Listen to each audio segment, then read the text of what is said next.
Right Time Radio on Wednesday at 9 o'clock. I'm so excited. We have got such a fun guest, but first let me introduce my co-host, Sue Haas. Good morning. Hi, good morning, everybody. I thought you said you weren't going to say anything. Is that what you said when we first started? I told you she would. He's trying to hold me to a promise I didn't mean. Well, There you go. Okay. Credibility just right out the window. Exactly. But, you know. Good morning. We love you anyway, Sue.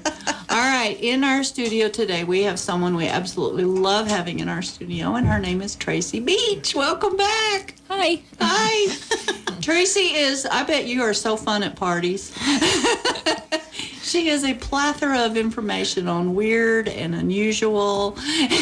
They say that about me, but I think the word bull was coming up in my conversation. We were going a different way with it for you, Tay, but anyway. But Tracy loves weird and unusual stuff, and she loves researching, and so she's put it together and made books and just lots of fun. And we've had you on the show before, and we've talked about the Pueblo flood, and we've had you read stuff from it. And that is finally going to be published next month, you're thinking? Yes, Possibly. It finally went to the printers because of COVID. Everything just went as a snail pace. But I finally got the email that it has gone to the printers. It should be out in March, and it will be at Kaleidoscope when it comes out. Right. Awesome. I'm so excited about that. And you've got lots of pictures and... Yeah, is that the one that, Yeah, it's got 100 pictures in it. And awesome. it'll also still be, Barnes & Noble, Amazon, things like that. Yeah. But local, I'll have it at Kaleidoscope. Yeah, Kaleidoscope. They told me they can't keep your tunnels book on the shelf. So you've written one book about tunnels, and they were kind of around this area, not... But then, I'm going to let you tell the story. You figured out that there's some tunnels here in Cañon City, so tell us about that. Well, with my first tunnels book, I do have Cañon City mentioned, and I do have the below ground shops at the Neon Bottle mentioned, but I wasn't able to get into them at that time, and that was the only one I really had mentioned. And so with Tunnels 2, which will be coming out this year, I was finally able to get into the Neon Bottles below ground shops. Thank you, Kevin. And they're amazing. They're awesome. Yeah. I was also able to find the tunnel that leads out from the Territorial Prison, the one at the Oddfellows Hall, and the one at the Cañon City Middle School. Cool, and we're going to talk more about that. And then in looking into odd things in Cañon City, you've come across a bunch of stuff about our infamous KKK, and that's really interesting, too, so we're going to talk about that today, too. So everybody stay on the radio, because I'm not going to commercial. I was going to say, what is she doing? I'll say, did I miss something? Just letting everyone know what we're going to talk about. Well, and these tunnels... I was in teacher mode. Yeah, there you go. We were talking before the show, and the idea that there are shops under Cañon City...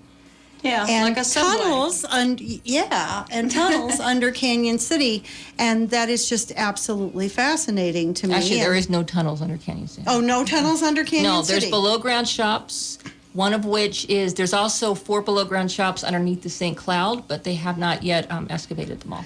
Oh, okay. That is so cool. Yeah. Yeah. They actually found them by accident while they were doing some remodeling work, but they haven't yet exposed them all. And in your research, you discovered that it had to do with deliveries, with merchandise being delivered, and that made it. So go ahead and talk about that, how they... Well, in a town that had tunnels, such as Salida, what they would do was, if you watch the Old West movies and the Old West pictures, you will notice that all the storefronts on Main Street are very small and narrow. Well, you can't go and have the UPS guy show up from the train in his buggy to go and just drop off all these trunks and boxes. The Wells Fargo way. The Wells Fargo, yes. And then he's going to go and drop all these mud-covered trunks and boxes right in your front door, because your building is really small and narrow. So what they would do, like you've seen in the movies with New York City, is at the end of each street, they would have a staircase with a little door covering it. The guy would go and the delivery man would open up that door. He would put a board over the stairs, slide all the boxes and merchandise down those stairs. Then the people in each of the stores would send their employees into the basement. They would go into the tunnel system underneath the sidewalks, walk down, honor system, only take their boxes. Then they would put them in their basement, organize it, and when needed, the service elevator would then bring them up. Then that way, you didn't have a whole bunch of stuff blocking the doors, and nothing was all cluttered, and it was nice and clean. Kept your sidewalk clear. Because think of when you go to the grocery store and they're restocking and they're in the way and you can't get up and down the aisle and and you're like, ugh. Exactly. But then imagine if that grocery store was only like, the size of your bathroom. So, and they're sitting there trying to restock and everything's in the way. So it was just a clean, easier way to do it. But since everybody wanted to be on Main Street, they ran out of storefronts, so they invented below ground shops. So you would then go down a staircase, go underneath the sidewalk, and there would be more stores in the basement level area. That's what I think is so cool. And that's what the Neon Bottle has. They have what's called the arcade, which was, I guess, the fancy name for a mall back then, because Salida also had an arcade. Then there was 4 below ground shops below the Neon Bottle, accessed through a staircase at the sidewalk level. The St. Cloud also had 4 below ground shops, which I noticed on the Sanborn fire maps. They just recently have discovered them, but I don't know if they're going to be opening them up. There is rumor they might be making them into old-fashioned speakeasy. Oh, that would be so cool. That would be Do you neat. have any idea what they are, what they were? Are there any records that say that this shop was this and that? No, the only reason I know what the shops were over at the Neon Bottle is because there was a story written about it. The ones over at the St. Cloud, I don't know, they'd have to probably go through old records for that. And who was thinking of the speakeasy, the St. Cloud? Yeah, I was talking with the new owners, and they were mentioning that if they can get them restored and open back up, they were thinking it would be kind of cool to turn it into a speakeasy, but I don't know what condition they're in, and they've just, last year they had finally discovered them. Oh, That what a would be unique, fun. what a unique thing that would be to get that back. It would, Yeah. I think that'd be huge. And I think it'd be just a bonus for Canyon City. Fremont County. Big tourist Going, thing. you guys want to see something cool? Yeah. Show you something really cool. Play with the winds. You buy your nothing. ticket and they slide Yeah. the little eye thing Yeah. in the door and You they need the peek out. password or a certain knock or something. Put on our flappers outfits. That'd be cool. Yeah, we got to talk I mean, to they're, them they're, about they're that. spending $10 million on that hotel. Why not just a few extra bucks Exactly. get the downstairs done? Yeah. Because I think that would be something that somebody would come down Oh, to see. that would be a big tourist Yeah. thing. Yeah. I That'd be a would big love local that. thing. Yeah. I would love it. It Yeah. would be so much fun. Yeah. Let me tell you a little bit about Tracy before we go to commercial. Tracy was raised in Salida, which is part of the reason why she knows so much about it, and is the author of some amazing books. One of them is The Tunnels Under Your Feet, Colorado's Forgotten Hollow Sidewalks, My Life as a Whore, the biography of Madame Laura Evans, which is some of the information you figured out that there was the tunnels. It was 'cause she Laura's talked about it. diaries Yeah. that told me all about the tunnels. If Right. it wasn't for her, I wouldn't have known about them. Yeah, you wouldn't have been able to press as hard. Again, so cool. All right, she's also written Frozen on the Cabin Floor, which we've had you in here reading before, and that was the biography of Baby Doe Tabor. And she's written a book called Michael, which she's actually submitted. I didn't let her have on the show because it's really graphic. Let's do it. It's just a family of serial killers. It is. Oh, is that it? Hanging Oh. people up and skinning them. I mean, I don't know why Yeah. you won't let me read it. I'd like to get kind of the different version of the Ew. Donner family. I know. I apologize to everyone, but I just felt like at 9 o'clock in the We morning I love you, couldn't Tracy, handle but that. no. Anyway, that was Wow. her first true crime They didn't book. skin everybody. Oh, there's a highlight. And it does document a serial killer from Stratton, Colorado. Again, she's working on this second Tunnels Under Your Feet book, which we're not real sure when that's going to get published, but she's hoping for sometime this year. Yes. And it depends on your publisher. Well, with COVID, everything's just Yeah. going so slow. And The Night of 1,000 Heroes was about the Pueblo flood, and Yeah. we will get that next month. I'm so excited. Now, it'll be available on Amazon and wide. Like, Oh, what yeah. that means is Barnes & Noble, Everybody, yeah. Kobo, everybody. It's yeah. just that So- locally, it will be a kaleidoscope. Yes, because Kaleidoscope. God bless you, Kaleidoscope. Let's us local authors You know, put our I books I on the just- shelves. I went down First Friday. Yeah. That because my plan was to go down there before COVID started. Then it kind of put a crimp on everything. So I Right. went down there First Friday, first time I've ever been in Kaleidoscope. Right? Very unique store. It is a very unique store. Cool store. I saw all kinds of books from all kinds of people down You there. did. Yeah. And you knew it's- some of them. And I it's knew some one of them. Yeah. And One of also those, went down to the artist gallery, got to meet some of the artists down there too. Oh, that's and I actually another good bought one of the artist's pictures. Oh, It was neat. very cool. Yeah, I'll have to show you a picture one. What I love about Kaleidoscope is it's an ever-changing kind yeah. of environment. So you can't have been there and know what's there today because it's always Yeah. changing. And that's what makes the store unique. Yeah. Is it you never know? Exactly. It's like what am I going to walk into today? Exactly. That's it's all right. different every time. So let's take it away to commercial, and when we come back, we're going to talk to Tracy some more about some specifics about these tunnels right after this message.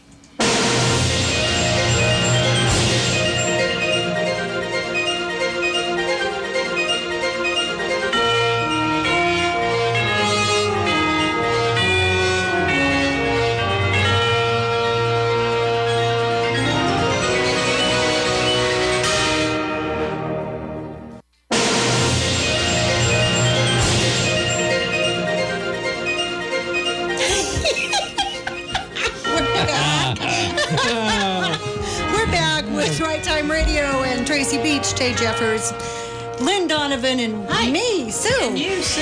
And I had to mess with them. he did. He's like waiting to cue me, and I know we have to say something.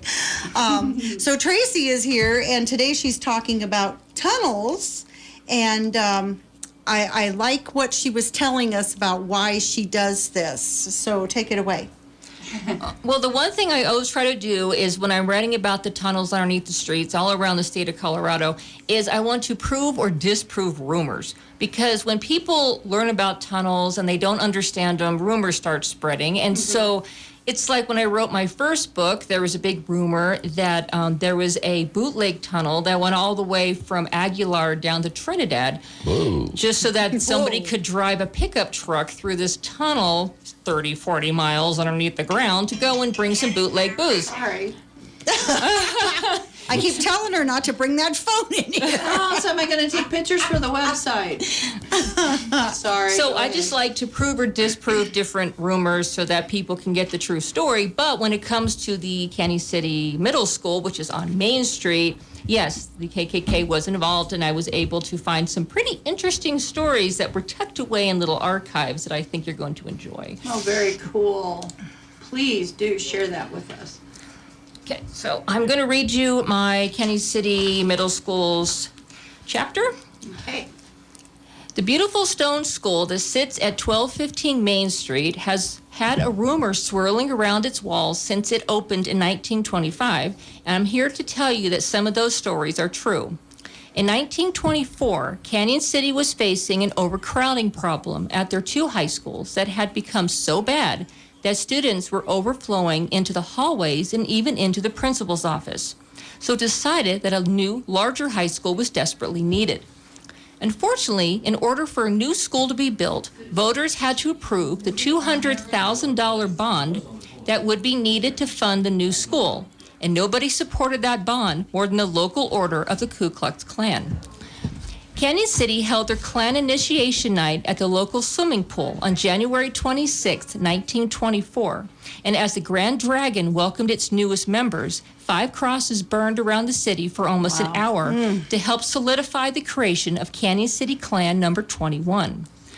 On March 14, 1924, a few days after the school bond passed, the KKK celebrated by parading around Canyon City in full regalia.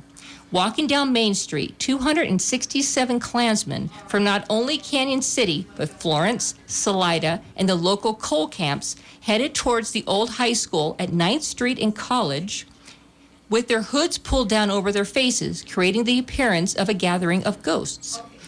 On the high school grounds, a bonfire had already been set, and just a short distance away, a 20-foot-tall cross was set alight before the Klansmen and the students formed a circle around it, and together they celebrated the passing of the bond until 9:30 p.m. Surprisingly, Mother Nature showed her dislike for the new school on July 11th by striking the top of the building smokestack with a lightning bolt and knocking down only the top brick. The The expense to replace it was more than people expected, as the cost of the scaffolding needed to reach the top of the smokestack to replace the one brick proved to be quite expensive. The new school remained a high school until 1961, when it became a junior high school, which it remains today.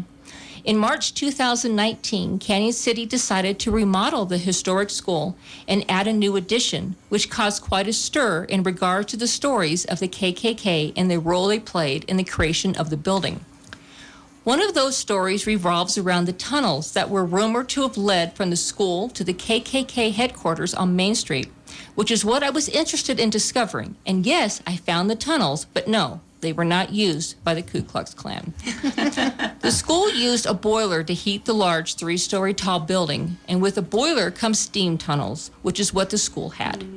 Located underneath the sidewalks that ran along the foundation of the building and accessed from the basement, the tunnels appeared to be around 7 feet tall and 4 feet wide, but never left the school grounds and definitely did not lead downtown.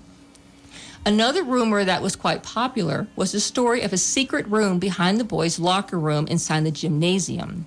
This room was believed to be a secret meeting place for the Ku Klux Klan, which was built as a thank you to the Klan for getting the school bond passed.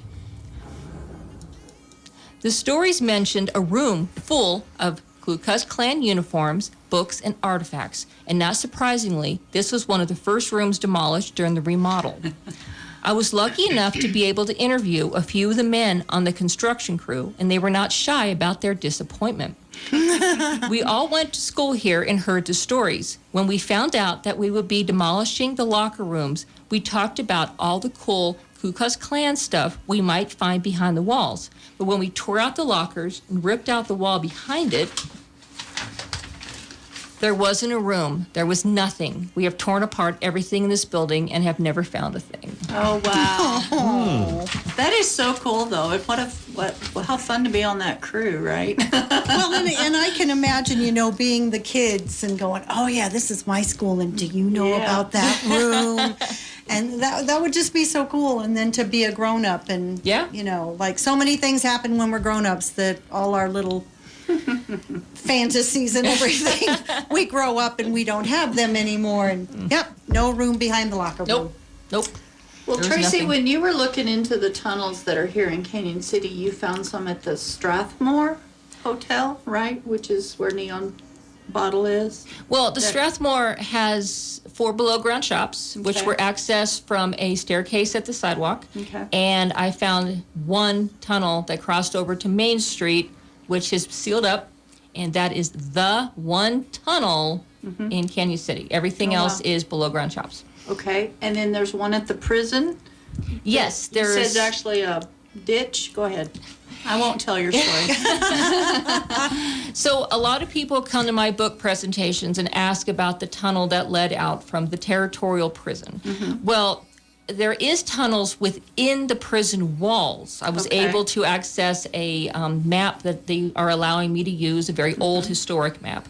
And it does show tunnels within the prison walls, but no tunnel leaves the prison grounds. Okay. But the one tunnel that people talk about that leaves the prison grounds that goes into town turns out to be the ditch. They did have one escape where some friends of convicts dove underneath the water on the outside, the free side of the ditch, and they cut the bars that are underneath the water. Okay. Their friends then dove into the ditch and swam out. If you go down to Territorial, you'll see that after about a block or so, the ditch goes underneath the sidewalks. That was the tunnel that people talk about that they say led from the ditch. Right. So that was the tunnel at Territorial. That's interesting. How much resistance do you get when you try to research this? I don't really get very much resistance. Some people, they don't want me going into their businesses because they don't want to know that they have a tunnel. They don't want to know they have a below-ground shop because a lot of people think if they have one, that means that it's haunted, which means it has ghosts, and they don't want to know that they have ghosts, so they don't want me proving the existence of a possible ghost in their business. If they had ghosts, they would know. Exactly. It doesn't matter that it's downstairs. They would know. Wouldn't that add to the aura of the building? You figure? It depends on the ghost. Yeah, true. Yeah, Florence has a lot of trouble with that, actually. No, I know. I will tell you when we're off air. I will tell you a story. Okay. It depends on the Anyway, ghost. Go ahead. Well, when I was doing some tunnel hunting in Salida, there's a business that is now held by the T-shirt shop, and I had gone in. At the time, it was a realty shop. Okay. And the man said that I could go into their basement and look for tunnels, but he wasn't going to go with me because it was haunted. Well, I've Okay. run into that so much. Yeah. So I opened up the trap door on the floor, and me and my daughter, who was about 12 at the time, we went down, and I noticed there was a light on in the basement. And I said, well, there's a light on. He said, well, yeah, we're waiting for it to burn out. And I said, why? He said, well, see, the light switch is at the bottom of the stairs. And nobody will go And down there. nobody will go down, flip the light switch, and then make a beeline up that staircase without a ghost catching them. And I said, tell you what, I'll turn the light off when I come up. That is too funny. Well, I love it. We are going to talk some more about this after we come back from some commercials. And don't go away because she's got some really interesting stuff. Yes. Like this stuff up to this point hasn't been? Well, more, even more Oh, okay. interesting.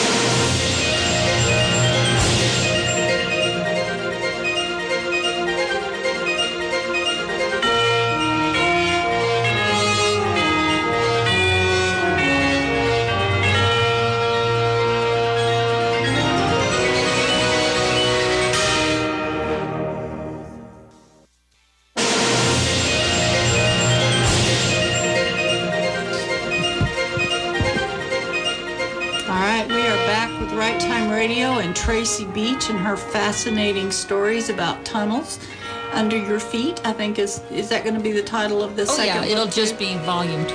Right, volume 2. I love it. But Tunnels she's- under your feet. exactly. But she's got some excerpts she's going to read for us. So go ahead and tell us what it is you're going to read us, and then read it. Okay, I'm going to read you the chapter on the Strathmore Hotel, which you all know of as Kate's or the Neon Bottle. Okay. Anyone who has spent time walking down Cañon City's historic Main Street will eventually find themselves standing in front of the beautiful Strathmore Hotel. Built of solid brick, this 3-story tall building encompasses the entire northwest corner of 4th and Main Street. And if you happen to be walking past it in the evening, you may even hear music pouring out of the Neon Bottle nightclub that occupies the hotel's former lobby. Completed in 1874 and originally named the McClure House, the hotel was to be the beacon of Cañon City, which had been incorporated into a legitimate town only 2 years earlier. The first-class hotel, built in the Victorian Italian style, not only contained dozens of elegant rooms for rent in its upper 2 floors, but had numerous storefronts available as well. When the prized jewel of Cañon City was designed, its developer, William H. McClure, understood that not only was there a huge potential for profit when it came to renting out the hotel rooms, but also for renting out storefronts. So he chose to build as many as possible, with 4 of those storefronts being built underneath the sidewalk. Built as an extension of the hotel's basement, the 4 storefronts would be accessed by an open staircase located on the sidewalk. Understanding that the stores would need more light, each of the below-ground shops would also contain a large storefront window, which would not only receive light from the open staircase, but from the pavement lights embedded into the sidewalk. Where the average pavement lights are set into manhole covers, Mr. McClure spared no expense and chose to highlight his hotel by having his pavement lights embedded into large rectangular metal frames instead, which he felt added an extra splash of elegance to the building. When the hotel opened its doors on October 4th, 1874, all of the storefronts were occupied and the guests poured in. Some of the businesses it contained included the Fremont County Bank, the Cañon City Daily Record, the Manning and Sapatin Saloon, and a drugstore run by Dr. J. Prentice. Unfortunately, the building turned out to be too much for the newly incorporated town, and Mr. McClure soon went bankrupt. Numerous investors tried to make the hotel profitable, with one owner even installing an electric-powered elevator in 1900, but even that wasn't enough to turn a profit. In 1909, a group of British investors, one of which was the Earl of Strathmore, purchased the hotel and renamed it the Strathmore Hotel in his honor. The Earl was none other than Claude George Bowers Lyon, the father of the future Queen of the United Kingdom. The Earl's youngest daughter, Elizabeth, would eventually go on to marry Prince Albert, Duke of York, the second son of King George V in 1923, which in turn made the Earl of Strathmore Lord Strathmore. As the years rolled by, the building continued to change hands while numerous owners attempted to bring customers to the hotel, but eventually the building closed its upper floors and below-ground shops, as well as cover over the entrance. On May 10, 1983, the Strathmore Hotel was placed in the National Register of Historic Places. In regards to one of the ghosts that is thought to haunt the building, I was able to find only one death, which happened in the hotel's basement in 1930. A 29-year-old electrician named Wilbur Eddy was accidentally electrocuted while doing repair work in the building's boiler room. According to the report, Wilbur Eddy and his co-worker William Schroeder were working in the basement, and the section where Wilbur was standing was flooded with a few inches of water, which had leaked out of the boiler he was working on. Needing more light to see, Wilbur reached for a hanging light bulb and clicked it on. The doctor who examined his body felt that he died instantly. In regard to the stories of possible tunnels that led out from the Strathmore Hotel's below-ground shops and spiderweb throughout Cañon City, the rumors may be partially true. The 4 below-ground shops, which were known as the Arcade, were originally accessed by a subway-styled staircase that led down from the sidewalk near the hotel's main entrance. When the shops were eventually closed and the cement sidewalk extended to hide the shops from view, the rumors about tunnels underneath the sidewalks quickly began to circulate. When I received the news I was finally allowed to visit the hotel's below-ground shops, the first thing I noticed was that the 4 below-ground shops were in wonderful condition. The original storefront windows and doors were still intact, and I noticed historical signatures and store markers painted on the walls. When I walked out into the pedestrian walkway, I could see the sidewalk above my head, as well as the pavement lights that were still lighting up the below-ground shops after almost 150 years. That's so cool. So cool. Off to the left-hand side of the walkway, I was surprised to see that the original stairway was still intact. Walking up to it, I noticed that there was no space to walk around it, which answered the question of whether or not a tunnel could have extended out from the east side of the below-ground shops.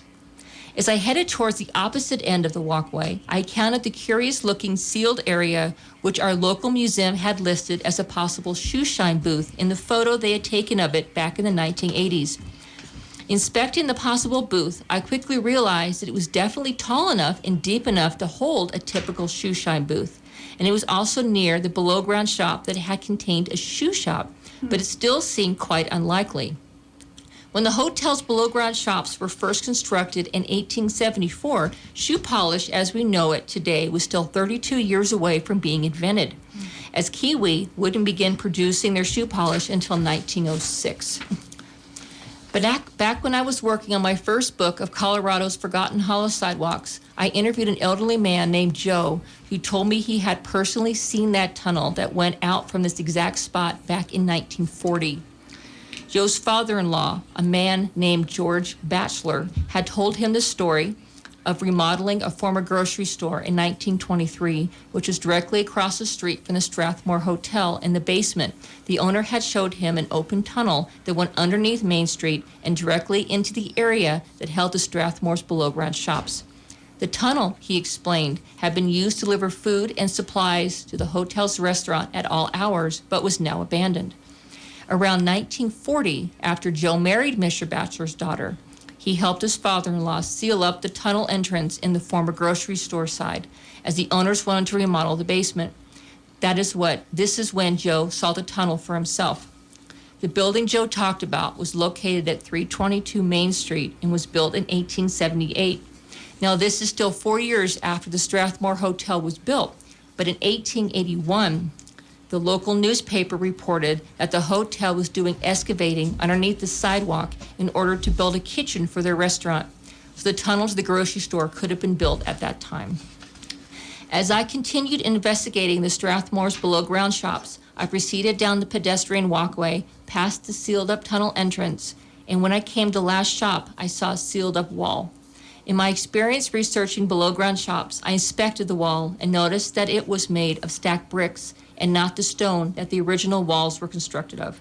This leads me to believe the underground walkway may have extended past the hotel to the west, but I have been unable to visit the basements of the connecting businesses to confirm my theory.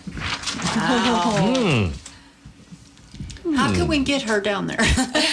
You know these people down here? Anybody listening who owns those buildings? I think it would just be, hey, we're doing this research. Can we? Yeah. Why wouldn't? I don't think a store would be Well, like. a lot of the problems I run into is a lot of basements have been remodeled. Yeah. And when they remodeled them, they shore up the Built a wall. businesses, Yeah. they build up walls, they put up drywall, and they're not about to cut in through the drywall to let me see what's underneath their sidewalk. Oop! Did I accidentally fall and that go through the driveway? My sledgehammer I slipped. hate when that happens. I promise there's I the won't do haunted thing. anything with the sledgehammer over her shoulder. But how unique if you could actually make that tunnel, if it actually went through all those. How much more unique would that be? Able to go shop to shop to shop? Exactly. And I mean, you think Yeah. a business owner would be going, ooh, that's just going to bring more people in. Exactly. That is I think very it'd be- interesting, yeah. and we're Well, going to that's one of highlight the it. things that fascinates me about Las Vegas is wandering around, Yeah. in those areas that are sort of underground and shopping. I mean, that would be Keeps so you out of the cool. snow. Yeah, it keeps you out of the snow, keeps of you the out of the weather. cold. I didn't bring the snow to Las Vegas, I promise. Yes, you did. But for here, like on an icky day like today, Yeah. Yeah. How cool Yeah. would that be? wouldn't that do be some, so cool? Yeah, you could start here and work your way. Oh man, that'd be talking about something very unique. Exactly. And you could line it with pictures from back in the day, Yeah. so. Oh, you keep it dark and gloomy. One little bulb here, one little bulb. Make it interesting. Well, yes, but That could be a haunted house of all all of haunted itself, houses. yeah. That would be Yeah. awesome. Maybe certain parts of it. But let's go touristy with the rest of it. I Get people think here. One day a year Yeah. it'll be haunted. because again, that would make it very unique for Very Fremont unique. County. Very Well, hey, interesting. This was done 100 years ago. Yeah, Somebody was thinking. 1984. Or yeah. 1874. Yeah, somebody numbers was all thinking mixed up. ahead and Yeah. in our modern, we don't need that anymore. Let's wall it up. Yeah. Well, some people, like you said, they probably could be shoring up the building to make sure it stays up. That's usually a big concern. But Well, and she said that one wall was bowed a little bit, and that needs Yeah. fixed, they've been and that's around. money. Yeah. Yeah. It takes a little bit of money. But then also, you don't really want to invest the money if there's not the profit in putting stores down there. And, Yeah. you have to kind of weigh it back and forth. Well, and you did say that you talked to somebody that saw the tunnel and thought that was important, and so they actually did put up some reinforcement. Well, the first tunnel I ever saw was in Salida, and the man had shored up the tunnel. We have a caller. Let's Yeah. see if they've got some information on it. Good morning. Yes, good morning to all of you. Good morning. I have a question. You were talking about the mall underneath the hotel, Yes, ma'am. Strathmore. Mm-hmm. And I don't know if you mentioned in the sidewalks, you can still see them at different places. Are those iron grates with the round circles with the purple glass in them? Yes. Was used for skylights. Yes, those are the pavement lights.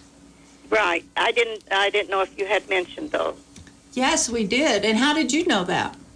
Well, I was born and raised here to begin with, and my father was too, and he was quite a storyteller, and I've kept track of the things that he has told me about Cañon City when he was growing up. One of them was he actually witnessed the march down Main Street by the KKK. Whoa. Yeah, cool. When they were on their way, I believe, to the old swimming pool. Carlstadt, there's a picture of them. The swimming pool where they're meeting. It was in 1924. And where Cablevision is, they're on the corner. There were apartments upstairs. And he and his family, he's 3, were living in that. So he was standing at the window watching them. Wow. And through a 3-year-old's eyes, they were burning crosses at different locations. One of them was on Skyline Drive. Oh, wow. Huge crosses. And so he, that was really, he couldn't forget that side Yeah. at 3 years old. And what's your name, ma'am? My name is Loretta. My last name is Bailey.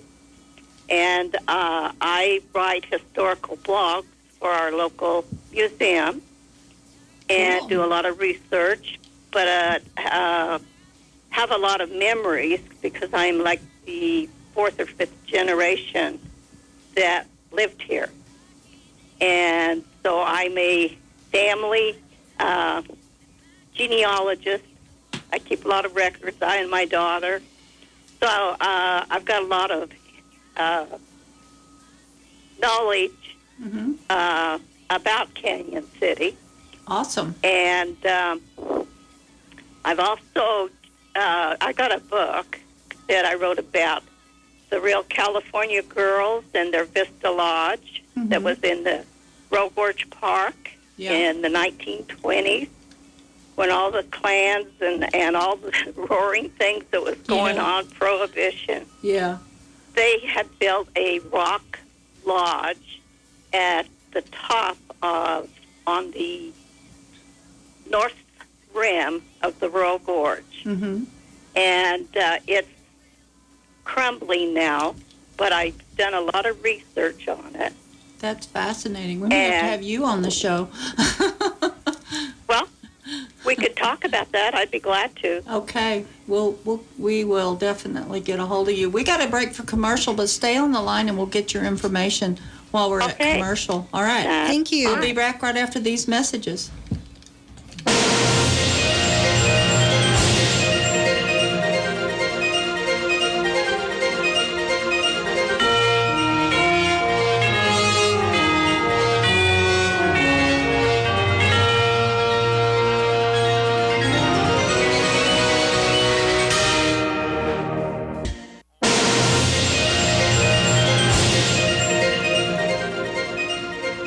Welcome back to Right Time Radio, and we just had our first caller.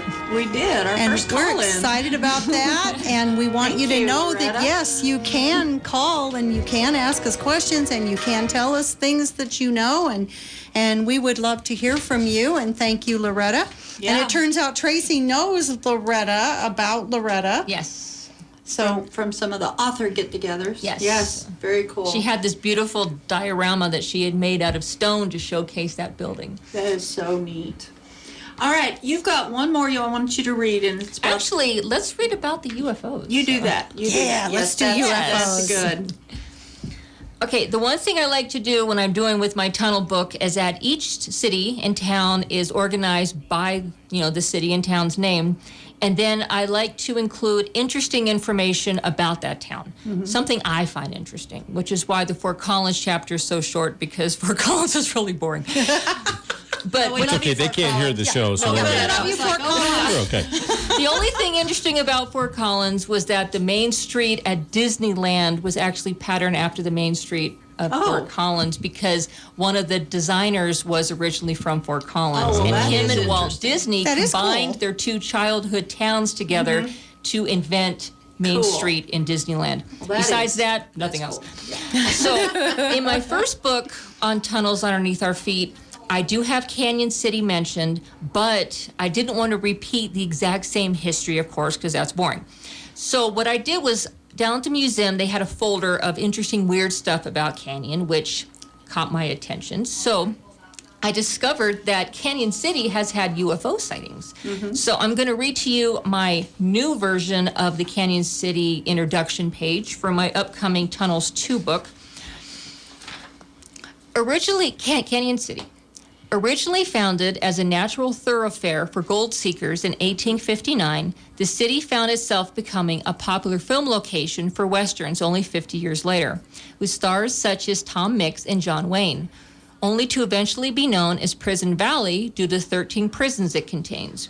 Cañon City definitely has had its share of adventure and its share of alien encounters. On May 18, 1950, Cañon City resident Ben C. Herschel informed a local newspaper that while looking out his window between 10 and 11 p.m., he didn't just see one flying saucer, he saw 11. As he stared out his window, he watched a parade of discs come from the area around Pikes Peak. I just happened to look out and saw a particular thing go sailing past. I was a little startled and surprised, but I just kept looking in that direction. I counted 7 before I called my wife over, and that's when we counted 4 more before they quit. Wow. Ben described the discs as star-colored, but not falling stars, and disc-shaped, as well as appearing to have exhaust, as he could see little streaks behind them. But on September 20th, 1950, not only did an entire group of Cañon City residents report seeing flying saucers, but so did people in Pueblo, Colorado Springs, and Denver, and they appeared to be on fire. Described as fast-moving balls of flames, they appear to shoot out sparks, but not a trail of fire like you would see with a rocket. Each one only appeared for about 10 seconds before disappearing from sight, which made the witnesses feel the fireballs were moving pretty fast. With spaceships, Western film heroes, prisons, and even the famous Royal Gorge thrown in for good measure, there's never a dull day in Cañon City, Colorado. Oh, can I just say amen? Yeah. Yeah. Now, you told us you actually saw this. Yeah, I thought you were going to tell us that. I was really surprised when I read this story. A couple years ago, my daughter India, who teaches the art classes on Saturdays down to Fremont County Art Center. So if you want your child to go down, the classes are free. And my daughter teaches the art classes. Her name is India. Yeah. Anyway, so a couple years ago, my daughter was going to the Sarah Shaw Dance Studio for dance classes. And it's in Pueblo. So sometimes her classes would be at night, and we were driving down to Pueblo. We got almost to the prison, the Supermax. We were driving down, and we noticed toward Pikes Peak there was these balls of blue light in the sky. And we pulled over to look at them, and there was about 10 or 11 of them, and they were like bluish silver colored, and they were in the sky, and it formed kind of a triangular pattern, but they kept moving kept moving around and forming these different patterns in the sky. So we sat there for about 10, 15 minutes. We were late to dance class, just watching these things just whiz all over the place. Yeah. And we didn't have a cell phone then. I didn't have a camera with me. We had no way of documenting it. So we just sat there and watched them. Witnessed it, yeah. I was like, oh, it's nice. Okay. And then we just drove on to dance class.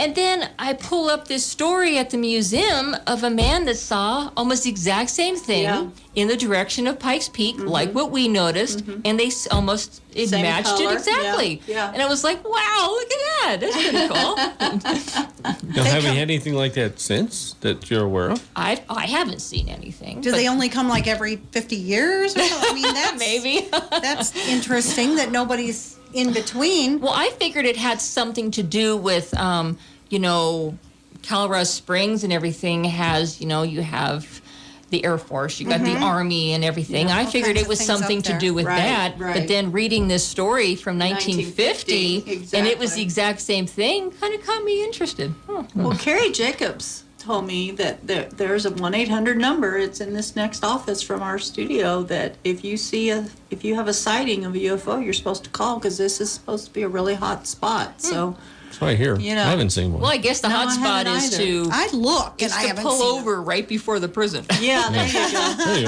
are. and look toward Pikes Peak because that seems to be where they come from is Pikes Peak. Yeah, that is so I interesting. have seen lights at Pikes Peak, Yeah. but I don't know what they are or if there is supposed to be something up there when I see them, right.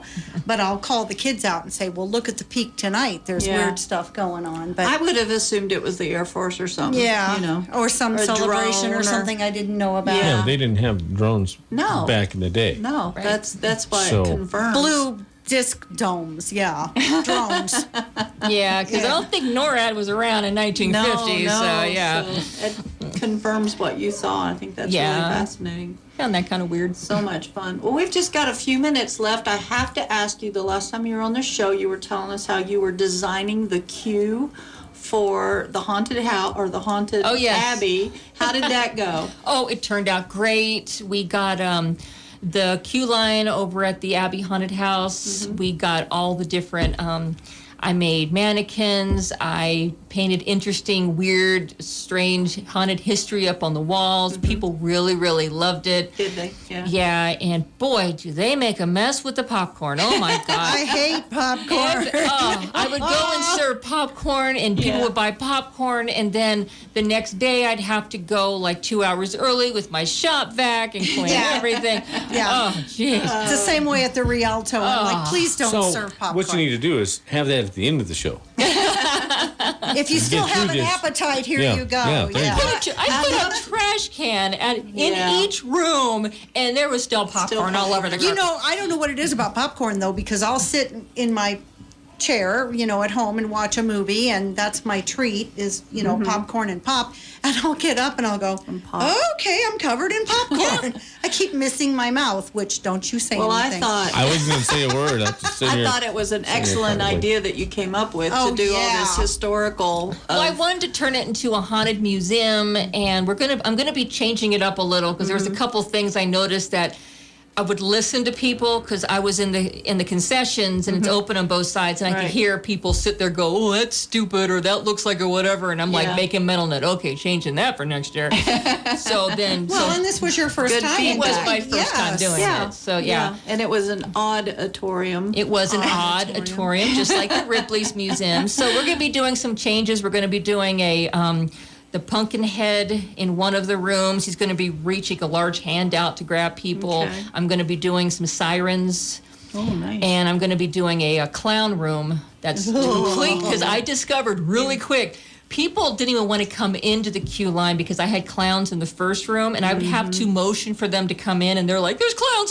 And I'm like, oh, I'm doing more clowns next year. You know what you're going to do? Add red balloons to that.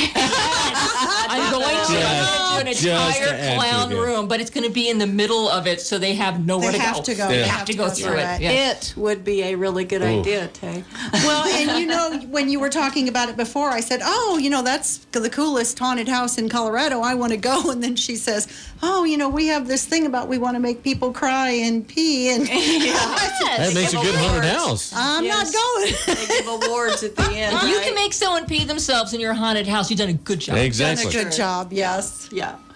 I may risk it this next year. Yeah, I may Just do it. Just do it. I'm a baby. You wouldn't believe what a baby I am. She is. Oh, they've done such a great job in there. It actually got voted one of the best houses in the state last year. Yeah. We got such great ratings last year. Yeah, I say I ought to do it. It's awesome. You know what? A little alcohol helps. Yeah, that's true. Yeah, but maybe you should have that at the first. Have the drinks at the first, popcorn at the last. There you go.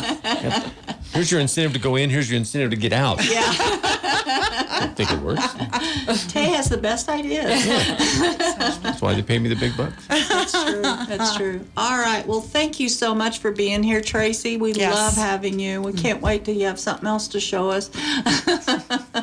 Sue, have a good week.